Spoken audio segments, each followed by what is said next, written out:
बोलो जयकारा बोल मेरे श्री गुरु महाराज की जय। सौभाग्यशाली प्रेमी गुरमुखों, प्रेम दीवानों की अपनी अलग ही दुनिया है। वे दिन रात मालिक को याद करते हैं और प्रेम भक्ति में ही लीन रहते हैं। ऐसा सच्चा आनंद जिसके आगे जितने भी ऐश्वर्य हैं, भोग है, सामग्री है, सब पीछे हट जाती है, बहुत ही रह जाती है। और आम संसारी जीवों को इसका आनंद नहीं मिलता। ये बड़े विरले गुरमुख होते हैं, लोग होते हैं जिनको ये भक्ति का आनंद आता है। आम संसारी जीव ना तो उनको भक्ति पता है और ना ही इसका सुखों के बारे में पता है। जो भक्ति करता है उनका भी वो मजाक उड़ाते हैं और उनकी भी हंसी उड़ाते हैं, तो उनको भी अपना जीवन का कुछ लाभ तो मिलता नहीं, पर वो उनको पागल समझते हैं। जो भक्ति करने वाले हैं वो अपने में मस्त रहते हैं, उनको किसी चीज़ के बारे में कोई पता ही नहीं लगता, वो अपनी भक्ति में ही खुश रहते हैं। अब देखो, सतगुरु की शरण में जाकर उनकी आज्ञा में चलने से जीवन के अंदर आश्चर्यजनक बदलाव आ जाता है जो वो सोच भी नहीं सकता।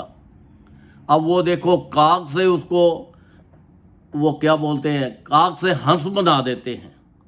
वे झूठ का सहारा छोड़कर वे सच की ओर चला जाता है। उसे ईश्वर की सत्ता को जितना भी वो उसकी तरफ जाता है उतना ही उसको सुख ही सुख मिलते हैं, और अपनी हर चीज़ को भुलाकर वे उस परमात्मा में लीन रहता है। और आम बंदा जो है वो तो यही सोचता है कि देखो, जो कुछ हो मैं कर रहा हूँ और कोई कुछ नहीं कर रहा। वो उसके आगे उसको कोई भी चीज़ पता नहीं लगती। वो तो सोचता है कि ये भक्ति क्या है, कुछ नहीं है। तो ये तो बड़े विरले लोग होते हैं जिनको श्री गुरु महाराज जी की शरण मिली है और वो भजन करते हैं और उनके हुक्म में चलते हैं। अब देखो कि एक प्रेमी था, अब वो संत महापुरुषों के पास गया और जाकर संत महापुरुषों से कहने लगा, महाराज मेरा गुजारा नहीं चलता, मैं बड़ी मुश्किल में हूँ। संत महापुरुषों ने फरमाया कि आप भजन करो, ज़्यादा से ज़्यादा नाम जपो। आप जब नाम जपोगे तो सब ठीक हो जाएगा। अब वो कहता है, जी मैं नाम कैसे जपूँ, अगर मैं काम नहीं करूँगा तो मेरे घर का गुजारा कैसे चलेगा। अब वो उनकी बात को ना मानते हुए वो अपना ऐसे ही टाइम पास करने लगा। अब संत महापुरुष तो दयालु होते हैं, उनकी तो सबके ऊपर एक ही निगाह रहती है कि जो भी उनके दर पे आया, भला आ जाए बुरा आ जाए, सभी खुश जाए, और सबके लिए वो अच्छा सोचते हैं। तो जब उसको एक दिन संत महापुरुषों ने उन्हें बोला, जाओ कमरे से एक लोटा लेके आओ। जैसे वो लोटा लेने गया तो संत महापुरुषों ने झट से वो दरवाज़ा बंद करके बाहर से कुंडी लगा दी। अब वो बहुत कुछ भला बुरा बोलता रहा संत महापुरुषों, पर उनको क्या फ़र्क पड़ता है। अब 1 महीने तक उसको बंद कर दिया। अब वो बहुत कोई बोलता रहा। उधर कुछ दिन बीते तो उसके अड़ोस पड़ोस वाले सब ने सोचा, भाई इसका आदमी तो कई दिन से आया नहीं, इनके खाने पीने का अरेंजमेंट करो। सब ने उनके खाने पीने का, बीवी बच्चों के खाने का अरेंजमेंट किया। जो उसका टूटा हुआ घर था वो घर भी बनवा दिया। तो देखो उधर उनके ऊपर कितनी कृपा हो गई। अब जब वो 1 महीने के बाद छोड़ा और संत महापुरुषों को बहुत भला बुरा बोलता हुआ अपने घर पे गया।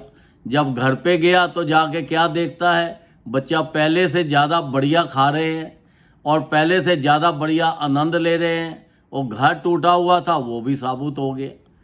तो बड़ा वो हैरान हुआ। तो वो संत महापुरुषों की शरण में आ गया, आके उनके माफ़ी मांगी, कहने लगा, महाराज नहीं, मैं गलती में था, आप ठीक थे। तो उनसे बड़ी माफ़ियाँ मांगी, माफ़ियाँ मांग के उनसे नाम लिया, और नाम लेके तो अपने जीवन को उसने सफल कर लिया। देखो, जो भी संत महापुरुषों की शरण में जाते हैं, उनका नाम जपते हैं, तो उनके जीवन का हर तरह से कल्याण हो जाता है। अब ये नाम एक ऐसी चीज़ है, ये नाम अमृत का प्याला है, जो इसको पी लेता है उसके पास सुखों के भंडार भर जाते हैं, उनके पास रिद्धियाँ सिद्धियाँ अपने आप आ जाती हैं। ये जो नाम है ये बड़ी मुश्किल से पहले समय में मिलता था। अब तो संत महापुरुषों ने हमारे ऊपर देखो कितनी आसान तरीके भी बना दिए, कितनी कृपा कर दी हमारे लिए। ये जो 5 नियम बना दिए हैं, श्री आरती, पूजा, सत्संग, सेवा, सिमरन और ध्यान, जो श्रद्धा सहित करे निश्चय हो कल्याण। ये 5 नियम बना दिए कि इनको आप विश्वास के साथ करते रहो तो आपका जीवन सफल हो जाएगा। आपकी गारंटी हम लेते हैं, इस लोक की भी और परलोक की भी। इस लोक में भी आपको हर तरह से खुशियां मिलेंगी और परलोक में भी आपको खुशियां मिलेंगी। तो देखो हमारे ऊपर कितनी अपार कृपा है। ये नाम जो है ये ऐसी चीज़ है, हम इसको जितना ज़्यादा से ज़्यादा लेते जाएंगे उतना ही हमें आनंद आएगा, उतना ही सुख मिलेगा। अब देखो जो नाम है ये एक ऐसी चीज़ है, ऐसा सोच के चलो कि भगवान हमारे 24 घंटे हमारे साथ है। हमें किसी चीज़ का फिक्र नहीं करना चाहिए। जब भी संत महापुरुषों के पास आप जाके कोई भी क्वेश्चन करते हो, सवाल करते हो, तो संत महापुरुष क्या बोलते हैं कि चलो आप नाम जपो सब ठीक हो जाएगा, क्योंकि नाम के अंदर इतनी ताकत है। तो जैसे एक माँ बाप होते हैं, अब माँ बाप को बच्चों की चिंता होती है ना, उनको पता होता है इसने स्कूल में जाना है, कॉलेज में जाना है, इसके कपड़े चाहिए, इसकी पढ़ाई चाहिए, इसकी गेमों के लिए चाहिए, इसको हर चीज़ का वो ध्यान रखते हैं। तो ऐसे ही जब हम नाम जपते हैं तो वो मालिक हमेशा हमारे साथ रहता है, हमारे ऊपर उसका साया बना रहता है। वो हमारी हर इच्छा को पूरी करने की पूरी वो ध्यान रखता है कि ताकि ये गुरमुख संसार के भी सुख भोगे और परलोक के भी सुख भोगे। क्योंकि जो संत महापुरुष होते हैं ये साक्षात भगवान का ही रूप होते हैं। ये निराकार भी हैं, घट घट वासी भी हैं, सर्वव्यापी भी हैं, साकार रूप में भी हैं। तो हमें तो उनकी आज्ञा में चलना है, उनके हुक्म में चलना है। अब उन्होंने देखो फरमाया कि हर इंसान को, हर जीव को 2 घंटे रोज़ भजन करना चाहिए। अगर 2 घंटे नहीं कर सकते तो 1-1 घंटा करके करो। अगर 1-1 घंटा करके नहीं कर सकते तो आधा घंटा करके करो। जितना ज़्यादा से ज़्यादा आप कर सकते हो उतना भजन करो। तो अगर फिर भी हम उनके हुक्म को ना माने तो फिर तो हमारी अपनी गलती है।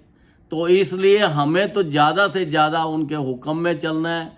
उन्होंने जगह जगह देखो सत्संग आश्रम बनाए हैं, आश्रमों में जाओ, भजन सुनो, सत्संग करो, जाओ सुनो। तो इसलिए उनके हुक्म में चलेंगे तो हमारा लोक और हमारा परलोक दोनों सुखी हो जाएंगे और संसार के भी सुख मिलते जाएंगे और परलोक के भी हमें बड़े ऊंचे सर के साथ, हम बड़ी खुशी के साथ परलोक में भी जाएंगे, उस सचखंड को जाएंगे।